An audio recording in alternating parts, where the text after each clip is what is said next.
This is Cashing Out on VSiN, the sports betting network.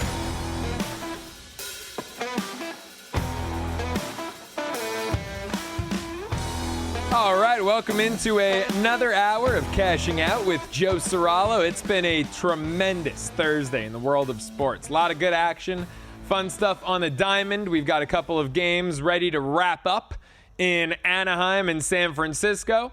Couple of great hockey games still underway. The Colorado Avalanche have knotted it up with the Dallas Stars, 4 goals apiece in the third there. Colorado at the intermission was plus $1.50 when they were down 4-3. Now minus 145 to send it to a Game 7 in the Lone Star State. Can the Avs keep their season alive? Don't forget, they were the favorites, the shortest shot on the board to hoist the cup at the beginning of these Stanley Cup playoffs. Now, that is no longer the case. Colorado is 14-1 in the live market. They are currently the 9th shot on the board. Your favorites, Florida, plus 425. Carolina, plus 450. Edmonton, plus 550 as they look to end the LA Kings season. Vegas, your Las Vegas Golden Knights. Hey, how fantastic was VSiN's own Stormy Buonantony on the sideline, rinkside reporter for ESPN as the Knights clinch it in Minnesota, Game 6. Stormy did a terrific job up there in Minnesota. The Knights are the 4th shot on the board, plus 750. Toronto, they get the job done at Ottawa. I thought the Senators were going to send it to 7. The Leafs now 2-13 in potential clinching games since 2018. Not a great record, but as long as the last one was a win, that's all that matters. So the Leafs 8-1, Washington plus 950, Winnipeg same price, Dallas 10-1, Colorado 14-1. Those are your 9 shortest shots. Dallas can end Colorado's season tonight. 13 minutes left in regulation, tied up at 4. Let's get you that live line as well as the live total. Colorado minus 145 now. It's been a 95-cent shift. Dallas plus 115. That total was 9.5. Over was major plus money. Now it's minus 115 each direction for 2 more goals to be scored. Edmonton, LA. That over-under is 10.5 with 8 through 2 periods. Oilers leading at 5-3. Over minus 105. Under minus 25 cents. Puck line, Oilers to cover 2.5. They would need to be plus 1 in the third period to do so. You're laying 40 cents for that. If you think the Kings either keep things even or win the third period, plus 2.5 is plus 10 cents. They're 10-1 on the money line, by the way, are the Los Angeles Kings.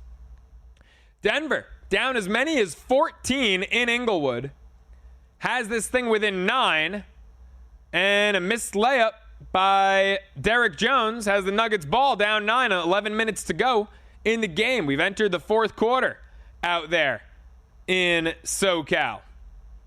Let's see if the Nuggets have a little something in the tank. We'll also, of course, keep an eye on our Kawhi Leonard prop as we need 3 more combined. Oh, I'm sorry. Kawhi's got one of the Clippers' 2 buckets in the 4th quarter. We're at 24 points. 8 rebounds. We're 1 rebound or point away from Kawhi going over. That's a beautiful thing. Speaking of bets we're going to win, Detroit has a 3-run lead in the 9th on the diamond. They were down 4-2 in the top of the 8th, and the Tigers have absolutely stormed back as they add on some insurance. That's a big one. With a man on second and 1 out, Ibanez goes Appa with a single between the first and second baseman. And the Tigers lead it 8-4 in Anaheim in the top of the 9th inning. That was a huge insurance run right there. Colorado has the Giants down to their final out. How about that? 4-3, Rockies lead. Justin Verlander, we took him to get the win. It was plus 130 on a team that was favored. They were $2.30 favorites. We took Verlander to get the win, and San Francisco's bats and bullpen let us down as we've got an F9 to end the game. Colorado wins it 4-3, just their 2nd road win on the season. The Rockies have been absolutely disastrous this year. They are now 2-14 on the road. I believe that was just their 5th win on the season as a whole. Verlander, 6 1/3 innings, 2 earned, 3 straight quality starts. The Giants have not been able to get him a win. He's still, through 7 starts, seeking his first win as a member of the San Francisco Giants. Couldn't get any run support. By the way, I said this before, I'll reiterate.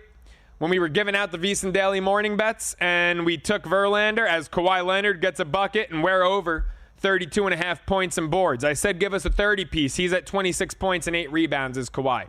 So that's a win for us. We're officially 1-2 today now, pending this Tigers game can get us back to even. But on the Verlander front, 6 1/3 innings, 2 earned. As I give that out, I say honorable mention. If you don't want to take him to get the win, Kyle Freeland has allowed 3 earned or more 5 straight starts. Over 2.5 earned runs was -120. He was coasting. Finally, in the 6th inning, gave up 2 more to get his total to 3 earned. That would have been your winner. Verlander was not. Had the right idea, just the wrong official play.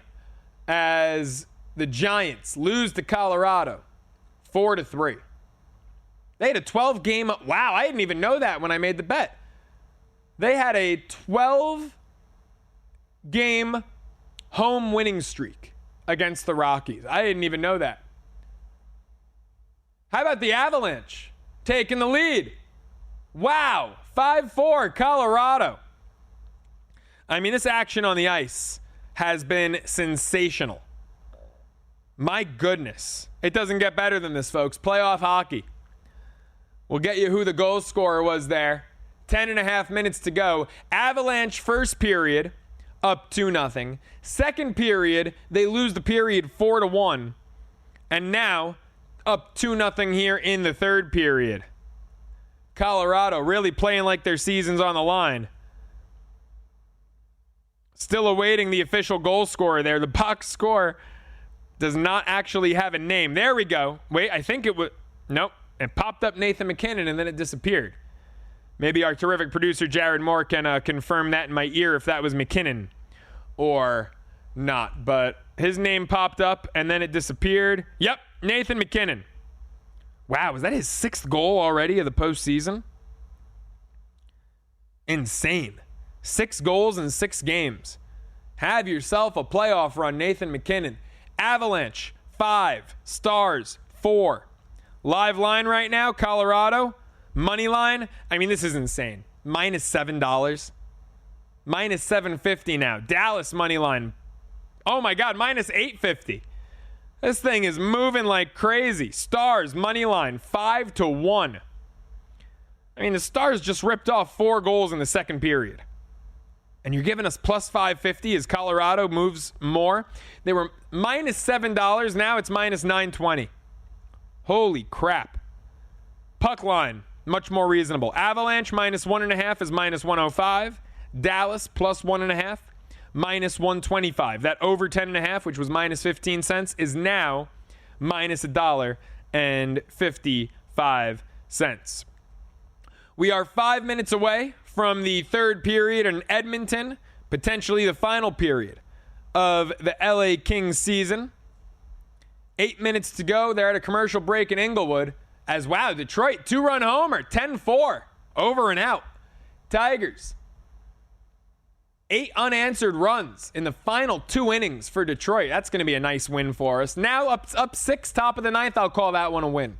Up 3, I wasn't willing to. Up 6, I will. Clippers are up 14, so that -4.5 at halftime was probably the right time to get in. I stayed away. It's all right. We hit our Kawhi bet. I can live with that. I'm more than content with that. James Harden has a team-high 28, 8 dimes, 5 boards to go with it. Kawhi, almost an identical line. 26 points, so he's 2 points off. Unlike Harden's 8 assists and 5 rebounds, Kawhi has 8 rebounds and 5 assists. So he's over on the points and boards. He's also over on the points, boards, and assists, is Kawhi. Zubats, 10 points, 6 boards. Statistically speaking, it's been his least productive game of the series, but it doesn't have to be. Kawhi and Harden, I mean, they're both going to end up putting 30 pieces on the board. a rarity for them to do that together. Norm Powell also has 19. So no shortage of scoring for the Clippers as they're up over 100 with 8 minutes to go. 102-88. Jokic may not get the triple-double. How about it? He had 4 or 5 rebounds at the half. He's got 5 rebounds in the fourth quarter. 7 dimes, 23 points. Murray, 19 points, 8 dimes, 7 boards. He's closer to the triple-double. Gordon has 14 points. Russ still has 10 off the bench. They've gotten 2 bench points the entire second half in 16 minutes. Have Denver. Hey, folks, whether you're placing your first bet or you've been playing the ponies for years, VSiN's Kentucky Derby betting guide has everything you need to get ahead on Derby Day. Inside the guide, you'll find a clear breakdown of how to bet on horse racing, great for beginners, detailed previews of both the Kentucky Derby and Kentucky Oaks, plus best bets from top racing experts to help serious bettors cash in, or like we say here on the show, cash out. The guide is yours with a VSiN Pro subscription. So start today for just $9.99 and get your first 30 days of VSiN Pro, including the Derby Guide, daily best bets, exclusive betting splits, and so much more. Sign up now. VSiN.com/subscribe. That's VSIN.com/subscribe. Clippers Nuggets action has resumed. 14-point game inside of 8 to go. Non-stop excitement on the ice. It has been a hell of a Thursday night in the NBA playoffs, in the Stanley Cup playoffs, you name it. We're going to talk a little Stanley Cup playoffs up next and a lot of Kentucky Derby as VSiN Pony Expert. I believe that's his official title, right? Mike Somich gets ready to join us. It's Cashing Out with Joe Ceraulo. Don't go anywhere.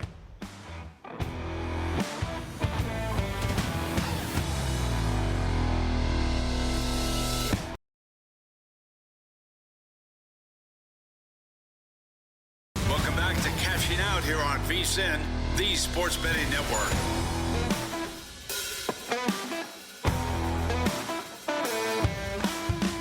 All right, Cashing Out continues with me, Joe Ceraulo, taking you through the late hours of your Thursday night, right on in to your weekend, right on into your Friday morning. And if you watch VSiN on the weekends, we're about to welcome in a very familiar face. Joining us on the Progressive Guest Line, VSiN host, analyst, pony expert with the Kentucky Derby, just seemingly hours away at this point, Mike Somich with us now. Mike, I love it, man. Usually I'm the one with the beard. You've got like the little hockey playoff beard going. I'm all clean shaven over here. I didn't get the memo, man.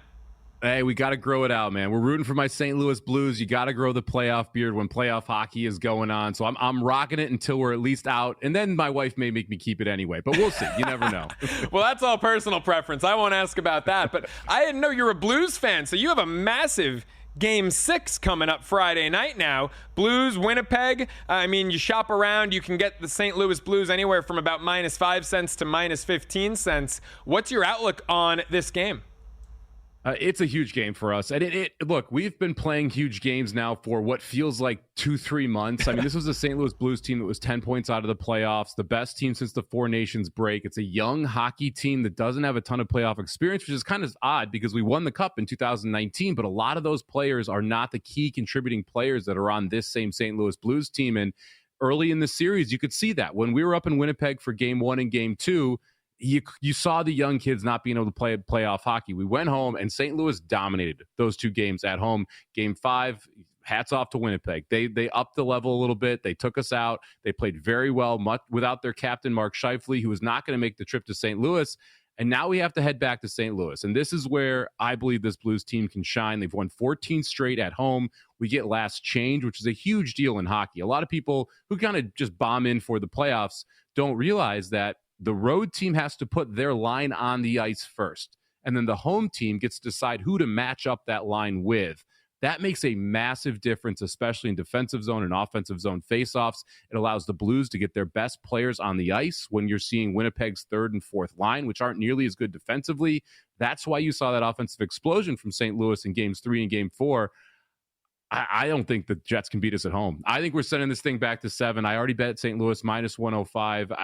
We have a very, very good chance to get through tomorrow night. I don't think it's a coin flip. I think it's more like Blues win 58, 60% of the time. So anything up to like -125, I'm interested in. Oh, wow. So you've got great value then here. If you're feeling that good, that confident about them at -105, that's some pretty good value. And we've already seen it move towards the Blues side of things a little bit. Mike, I want to get to the Kentucky Derby on Saturday and the breaking news that came in earlier. One horse scratched, Rodriguez out. We've got a new pony in. How does that change things in your opinion? Does it change odds? Does it change your perception of the race, or is that more so of a non-factor? It's a huge factor, and it's the second time that we're going to see an also eligible be very relevant in the Kentucky Derby here in the last couple of years. Rodriguez, one of the two Bob Baffert horses, who just came and won the Wood Memorial last time out on the front end, so was part of the pace and was a horse that was taking money. And when you look at the early parimutuel returns, we were seeing Rodriguez, a 12-1 morning line shot, get bet down to that 9-1, 8-1 range. So it definitely was a horse that was going to take money come Saturday. Now you insert Baeza, who has been one of those horses that everyone wanted to get into the Derby, but just didn't get started on the Derby trail early enough. Baeza is a half-brother to Mage, who won this race 2 years ago, to Dornoch, who won a Triple Crown race last year. So the pedigree is there for Baeza to handle the distance. The big question for him is he going to be able to step forward here in such an early point of his career? He ran second to Journalism, who is your favorite right now at 4-1 in the parimutuel pool in the Santa Anita Derby. So the talent is there as well. It's just the question is, how is he going to handle that outside draw? How is he going to handle 19 other horses? To me, he becomes a horse I have to use in my trifecta and my superfecta, and I was completely chucking Rodriguez out. So big addition here to the Derby on Saturday in my mind. And unfortunately, a takeout reducer in Rodriguez now on the sideline, and you're inserting a horse that's very much relevant to both in my mind, anywhere from the 1 through 4 positions if you're playing the Derby. All right, so let's get into your trifecta, your superfecta. For the more novice bettors when it comes to the ponies, if you could just do a quick blanket breakdown of the details within betting those, and then what do you have? Yeah, so the most basic horse racing bets: win, place, show. Win is to finish first, place is first or second, show first, second, or third. You're going to have a more consistent return on those bets. There's less risk because they happen more often. But the big money is in the trifecta and the superfecta, and specifically in the Derby, the superfecta, which is the first 4 finishers in the Derby in the correct order, 1, 2, 3, 4, has averaged a $51,000 payout over the last 10 years. And that's just a phenomenal number when you think about it. So I always like to take a lotto ticket approach to the superfecta. If you are a VSiN subscriber, you can get the guide, the Kentucky Derby guide, which is out now. It's got my updated superfectas for a small budget player, a medium budget player, and a big budget player. I usually spend more money on the superfecta than I do on most race days because I think it has such good ROI when you actually are able to get it right in these 20 horse fields. If you are a smaller budget player, let's talk about that superfecta. So you have to, again, hit the first 4 horses in order. I'm going to play a superfecta here with my top pick in the race. We'll get that out of the way because that's obviously important here. I like the number 18, Sovereignty. Sovereignty was 5-1 on the morning line. We've seen upwards to 10-1, 11-1 during the parimutuel betting. So I'm hoping to get double-digit odds on the 18th Sovereignty, who has won at Churchill Downs before. It's going to be his third start off the layoff, which is usually a point where a horse takes a step forward and improves off that race. You've got Hall of Fame trainer Bill Mott, who has won a Kentucky Derby before from an outside post. I like Sovereignty quite a bit here in this spot, but I am going to use Journalism as well in that first spot. So with the superfecta, I'm going to play a ticket that is 8, 18 with 8, 10, 18 with 8, 10, 14, 18, 21 with 8, 10, 14, 18, 21. That'll cost you $24. Now, I know that sounds like a lot of numbers, so let's break it down one step further here for you, Joe. That means that we have, in the first place, the 8 or the 18. So either Journalism or Sovereignty have to win the race. In the second place, we've got the 8, the 10, and the 18. So with Journalism and Sovereignty, we're going to include Grande, the 10 horse, who I think has a legit shot in this race, 20-1 for Todd Pletcher, Mike Rapoli, John Velasquez going to ride. In the third and fourth place positions, we need either 8, 10, 14, 18, or 21 to run third or fourth. And if all of that happens, it sounds like a lot, but we did hit this a couple years ago on a $24 ticket for $4,800. Wow. If all of that happens, you hit the superfecta for $1, and that hopefully will pay out. My guess is if this ticket hits, it's somewhere in that $2,500 to $3,500 range. I love it, Mike, and you make this stuff so digestible. So thank you for that, because obviously people try. tuning in trying to get NBA playoffs, Stanley Cup, they know the Derby's Saturday, but they don't know the best approach to playing the Derby outside of just an outright. You make that really digestible. And of course, like you said, folks, the Kentucky Derby betting guide out there right now, VSiN Pro subscribers, that's worth the $9.99 in and of itself that you can get your first 30 days for over at VSiN.com. Let's talk about Sovereignty a little bit, because you got that out of the way. It's your outright winner. That's your pick. Why Sovereignty? What about this track? What about this pony do you like? Well, one of the things that I think is important is the pace of the Kentucky Derby. And we have speed on the inside, speed in the middle, and speed to the outside. And that is the perfect storm for a very fast pace. So because I think both the 1 Citizen Bull and the 20 Owen Almighty and the 12 East Avenue all going to go right to the front, that sets up the race for horses who can come from off the pace. You're looking for closers. And Sovereignty, in my mind, is the best closer in this race. The 2-year-old season very much mimics the 3-year-old season. And we saw at 2 years old, Sovereignty ran twice, and his third race was at Churchill Downs, won the Grade 3 Street Sense, where he was absolutely phenomenal over this track. The 3-year-old season, he started with 2 races. He looked awesome in the Fountain of Youth down at Gulfstream, came back in the Florida Derby, ran second there. Now we get that third off the layoff at Churchill Downs. He's got a hot pace to chase. He should have plenty of time in the stretch to be able to really hit high gear. And if he does so, to me, from a price perspective, you're not going to get better than a 12-1 shot, 11-1 shot in Sovereignty, rolling late to be able to win the Derby. So love the price and love the setup for Sovereignty on Saturday as well. Mike, great stuff, man. I'm going to memorize that spiel for when I'm at my Kentucky Derby party Saturday and a beautiful woman asks me why I like Sovereignty. I'm going to tell her everything you just said. So thank you for giving me some material to work with. How about the Oaks on Friday? Final minute here before we let you go. Anything for Friday? Yeah, look, Good Cheer is going to be 6-5, your favorite on the morning line in the Kentucky Oaks. Very good horse, undefeated. I think that she is going to win. So I don't want to go crazy with trying to beat her. I do want to play a trifecta. So trifecta, first, second, and third in the correct order. I'm going to put just the 11 in first, and then I'm going to put the 6 and the 9 horses, Ballerina de Oro and Tenma, in second and third. So it'll be 11 with 6-9 with 6-9 trifecta. You got good prices on both the 6 and the 9 horses there. So if we were able to hit it, it should still have a nice return for a $1 bet that'll cost you $2 to place. Mike, incredible stuff. Final 10 seconds here. When are you on the air this weekend? Let everyone know where they can catch you leading up to the Derby. Constantly on VSiN, at VSiN Live over on YouTube tomorrow, 2:15 Eastern, for everything leading up to it. Then you can catch me from 1 to 4 Pacific, 4 to 8 Eastern on Kentucky Derby Day on VSiN, channel 158 on SiriusXM, as well as Mad Dog Radio. Mike Somich, he's the best. Really appreciate the time. More Cashing Out with Joe Ceraulo after the break. Welcome back to Cashing Out here on VSiN, the Sports Betting Network.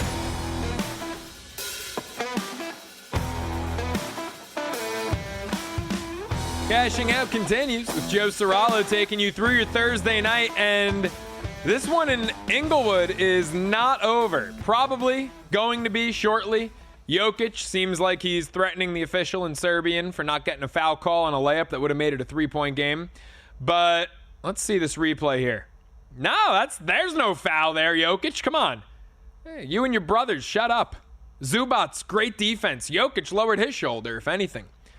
Kawhi took it down, got fouled. I don't think they're shooting yet. 20 seconds to go. Clippers up 5.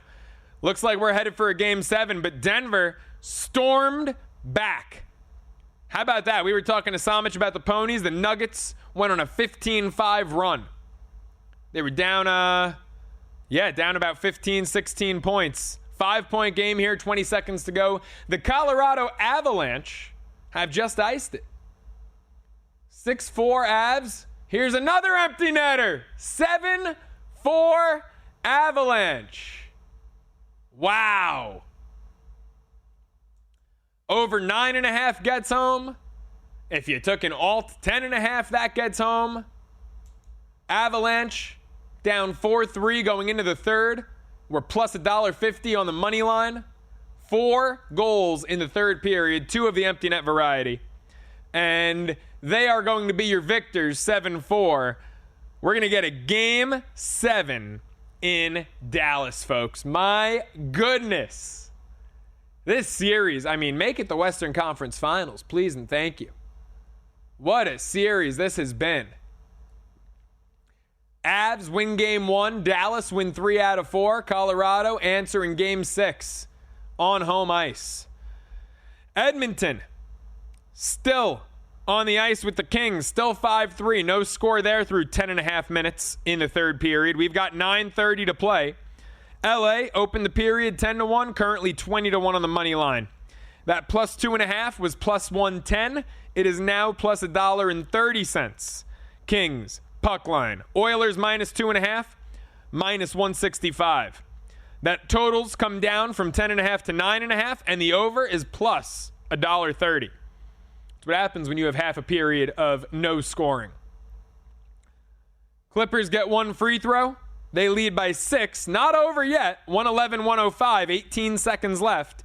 They head to commercial break from the Intuit Dome. That live spread, 5.5. Clippers laying it, minus 65 cents. Nuggets catching it, plus $1.30.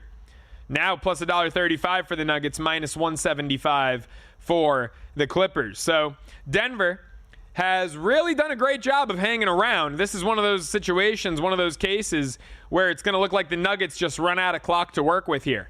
Down 6, 18 seconds to go. But Denver has had the upper hand in the fourth quarter. Kawhi's got a double-double, 27 and 10.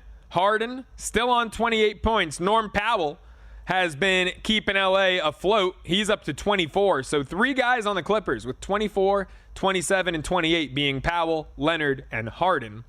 On the Denver side of things, Jokic has a team-high 25, 8 dimes, 7 boards. Jamal Murray with 21, Gordon with 19, Russ has 14, 10 boards, 6 assists off the bench. Really well-rounded stat lines for the Nuggets. No triple-doubles, but Jokic, 25, 8 dimes, 7 boards. Murray, 21, and then an identical 8 dimes, 7 boards. Russ, 14, 6 dimes, 10 boards. So some real well-rounded basketball here for Denver. But, again, it looks like the Nuggets, who have outshot the Clippers in this one. Difference here is LA getting to the free throw line more than the Nuggets. Looks like they're going to just run out of time here as Aaron Gordon airballs a corner 3. Clippers catch it. Up 6. No foul. That's going to do it. James Harden dribbles it out. 111-105. The Clippers beat Denver. If you got 6.5 or 7 and laid it with the Clippers, a Nuggets fourth quarter surge when they were down 15 gets in the back door. But LA wins it. And they hold on, by the way, to cover that halftime number. How about that? 4.5 at the half is what they were laying. They win by 6. Wasn't pretty. Didn't look all that convincing. But it gets home nonetheless. We will have a Game 7 in Denver. And on the same night, a Game 6 in Denver on the ice will force a Game 7, has forced a Game 7 in Dallas. If you are a Nuggets/Avalanche fan, what a stressful night it was for you. Are those Game 7s going to be on the same day? Are they all Saturday? Clippers Nuggets, Saturday. I believe that's the standalone game. We got a standalone game in Golden State Friday night.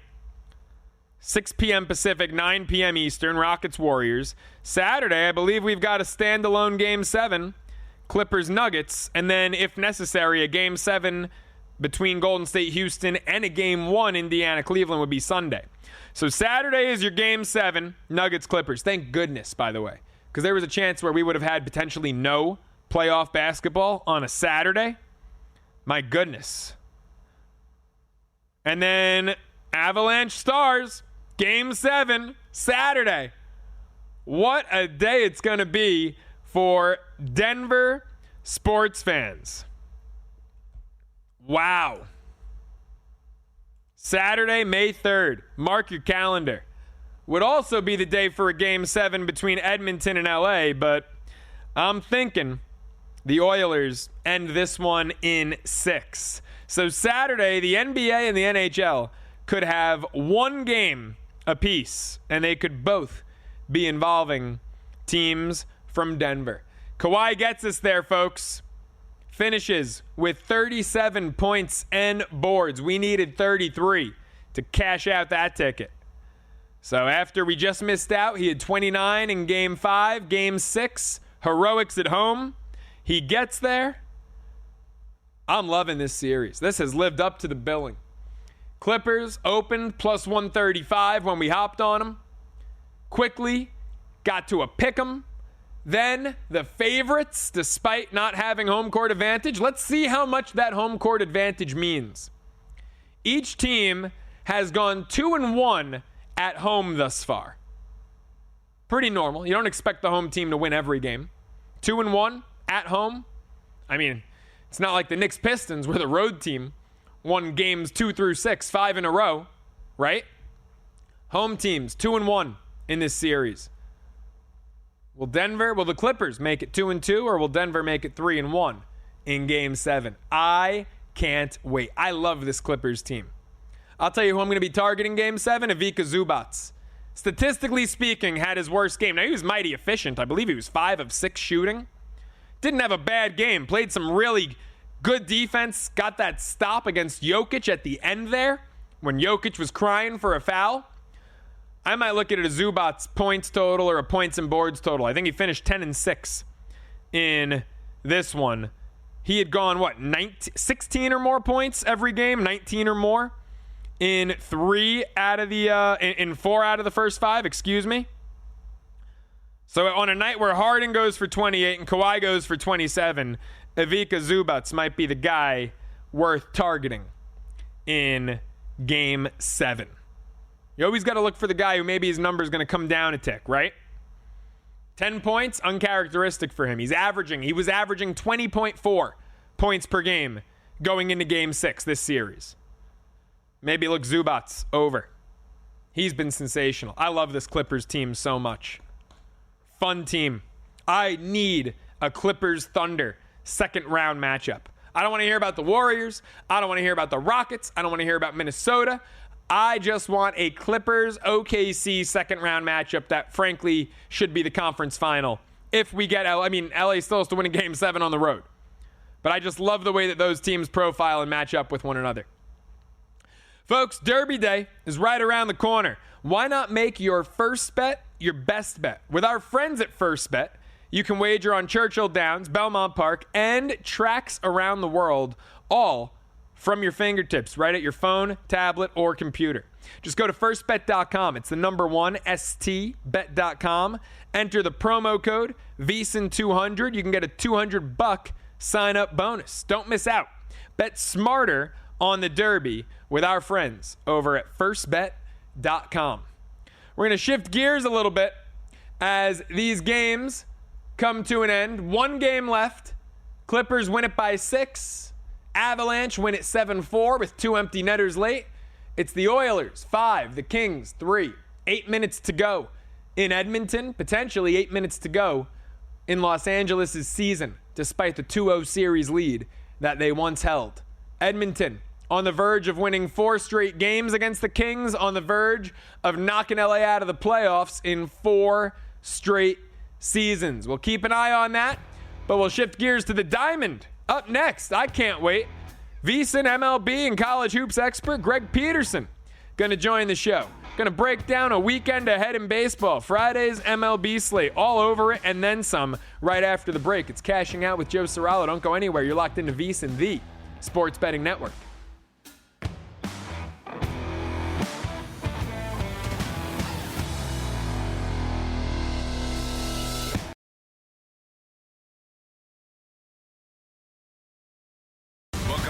Cashing Out here on VSiN, the Sports Betting Network.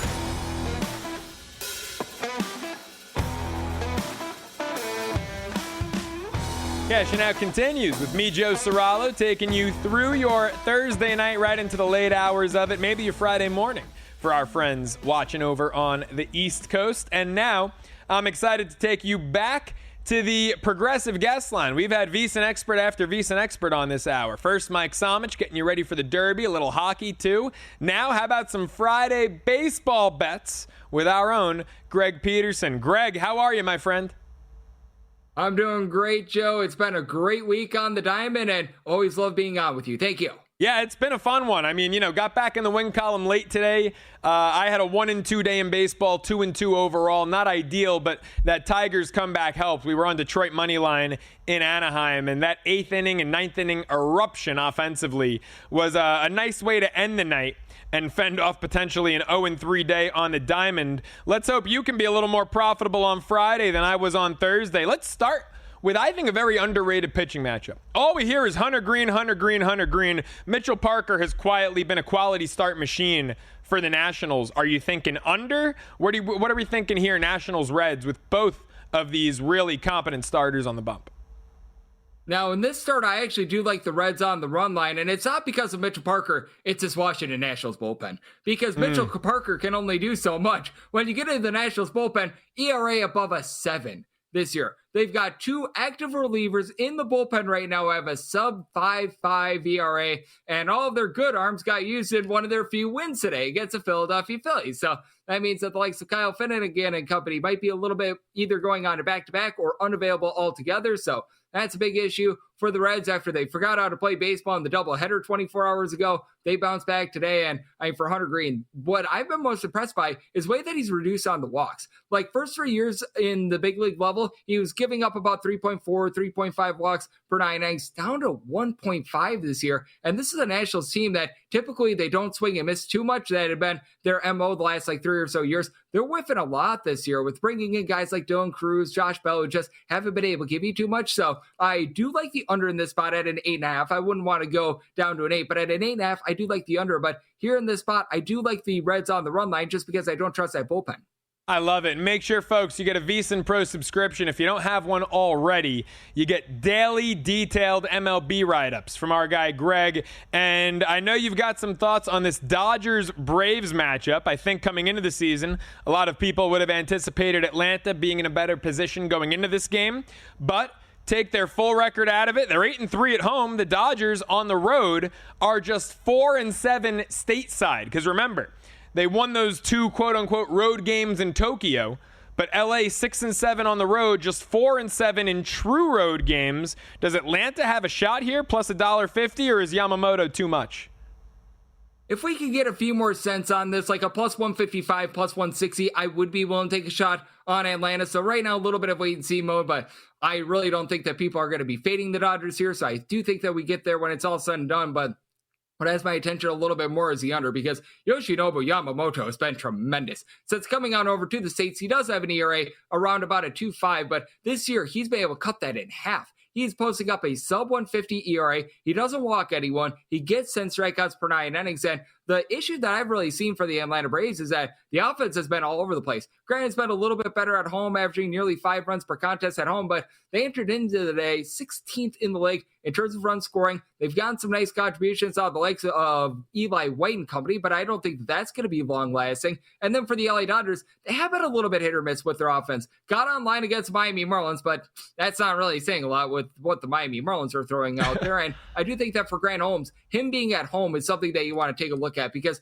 throughout his career, and it's a relatively brief career, he's been posting up an ERA that's been sub 3 at home, about a 4.8 on the road, and he has allowed 1 home run in north of 42 innings in Atlanta. So I do like this total under, because I have a belief in Grant Holmes, and Yoshinobu Yamamoto has been absolutely tremendous.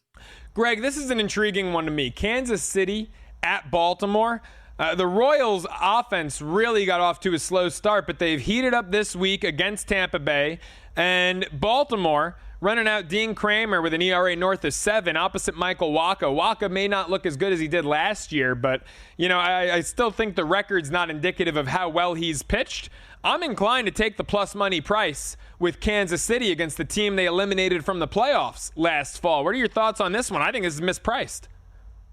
Yep, I'm right there with you. I think that the wrong team is favored. Now, I set the Royals as a very, very slight favorite, but I did make the Royals on my handicap a favorite, so I'm right there with you. I'm looking at the money line, because Michael Wacha versus Dean Kramer, there's really no comparison. Dean Kramer, north of 70 ERA, he's been giving up too many deep balls. His command has not necessarily been that great as well. Now, I will say this about Dean Kramer. All but one of his starts have come on the road, and his one start at home, 5 1/3 innings, he allowed 1 run. So I think that gives you a little bit of positivity to the under as well, because let's call it what it is. This has been a very, very brutal stretch, to say the least, for for the Kansas City Royals and their offense. They just have not been able to give you anything whatsoever on that front, about 3.2 runs per game. But that said, I also like the fact that the Royals now have a really good 8th and 9th inning duo. Carlos Aceves, Lucas Ursic, these guys have been really good late in games. And for the Orioles, if you could get into Yunier Cano, Felix Bautista, those guys are really good, but they haven't been able to get a lot out of the likes of Gunnar Henderson, Adley Rutschman and company. So I do like this total under. I think that Waka gives a better start. So I'm with you on that plus money. Hey, man, the fact that Kansas City, with, how bad their season's gone, or at least the way we talk about it, how poorly it's gone, the fact they're sitting here 2 games above 500, kind of surprising, because if their bats can just figure it out somewhat, it's still the early goings of the season. We've just entered May. If their bats can finally start to figure it out, then with their pitching, maybe the Royals can make some noise. They were my division champs, my predicted division champs coming into the season, but this Detroit team looks like a juggernaut. Tarek Skubal starting in Anaheim Friday night opposite Jose Soriano. Do you go back to the Tigers in a spot like this? Do you look Skubal props? Do you look Tigers run line because their money line is juiced about 60 cents? What are your thoughts on that one? Yeah, last I was seeing, the Tigers run line was at even money. I wouldn't want to go past even money, but I would be willing to take a shot on the run line with Tarek Skubal. He has just been absolutely tremendous. Had that rough first start of the year where he was on the road against Los Angeles Dodgers, gives up 4 runs there, but ever since then, 2 earned runs, 3 runs in total allowed over the course of his last 4 starts. And this is an Angels team that is so hit or miss at the plate because they've got a lot of guys that will bang out home runs. Now, it looks like Mike Trout got injured tonight, which, man, you hate to say it, but what else is new with regards to that? It feels like he just gets hurt every single year. And I mean, the other guys, like a Taylor Ward, has 6 home runs for the team. Jorge Soler has been able to pop a few bombs. But other than Logan O'Hoppe, really nobody's moving line for the team. Kyron Paris, after he had like 5 home runs in the first some odd games of the season, he's really cooled down as well. And you saw it last night with the LA Angels. This bullpen is absolutely terrible. Like, they do not have anyone with Ben Joyce out of the fold other than Kenley Jansen that could give you good innings. But unfortunately for Kenley Jansen, they're not getting a lot of save spots because they're down too far in games. Reed Detmers has blown quite a few games over the last few weeks as well. Right now, we're seeing that total at 7.5. I do lean a little bit more towards the over just because with this Detroit Tigers team, I do think that they're going to supply enough offense against Jose Soriano and company. But with regards to that Tigers spot, I would be looking a little bit more at that run line, being able to get even a plus 105 I'm seeing out there in some spots as well. Yeah, plus 105 at DraftKings. Tarek Skubal strikeouts. You can go over 7.5, plus 115. The Angels strike out at home among one of the highest clips in Major League Baseball. So different ways to bet this one. But yeah, Skubal on the bump. Now this lineup is going to be sans Trout. Like you said, they've got power, but they don't consistently put the ball in play. So this might be intriguing. Final minute here, Greg. Arizona, Philly, what are your thoughts here? Pretty good pitchers matchup. Luzardo opposite Merrill Kelly, a guy who's been a bit up and down this year, but I really like. What do you think? Yep, I was seeing this total at 9, and I do like the under with Jesus Luzardo. His strikeout stuff has been supreme. He's doing a great job of being able to keep the ball in the yard. And Merrill Kelly's numbers here point, they're very much warped by the fact that he gave up the 9 runs that he did at Yankee Stadium earlier in the season. He has since then given up 300 runs or fewer in all 4 of his starts. I believe actually 2 runs or fewer in all 4 of those starts. And for this Philadelphia Phillies team, they just haven't hit the deep ball this year. I mean, it's been very strange. They've got I believe 0.8 home runs per game thus far this season. Like Kyle Schwarber, Bryce Harper, these guys are all moving the line. But other than Schwarber, you don't necessarily have a ton of power for the Arizona Diamondbacks. The bullpen is a little bit down with AJ Puck now being on the 60-day injury list, which is a little bit tough. But I like both of these starting pitchers. And for Philadelphia, it's been a little bit rough going for them on offense. So I do like this total under. Greg, as always, man, terrific stuff. Really appreciate the time. Thanks so much for hopping on, breaking down the Friday MLB slate with us. Always appreciate it, Joe. Thank you. VSiN MLB expert Greg Peterson. Make sure you follow him on Twitter at gunit_81 and be a VSiN Pro subscriber so you can get those daily write-ups. Folks, we've got 25 seconds left in Edmonton. It's a 1-goal game. The Kings put one in with about a minute to go. They're in the attack zone right now, inside of 20 seconds. We've got 25 seconds to the break. They've got 12 till the Kings season ends. Edmonton clears it. LA trying to recover. 6, 5, a slap shot across the ice. 3, 2, it's going to be the Oilers for 4 straight years. Knocking out the Kings in the playoffs. 4 straight wins, 4 straight years. All Edmonton and Alberta. Oilers Knights up next. More Cashing Out with Joe Ceraulo up next as well.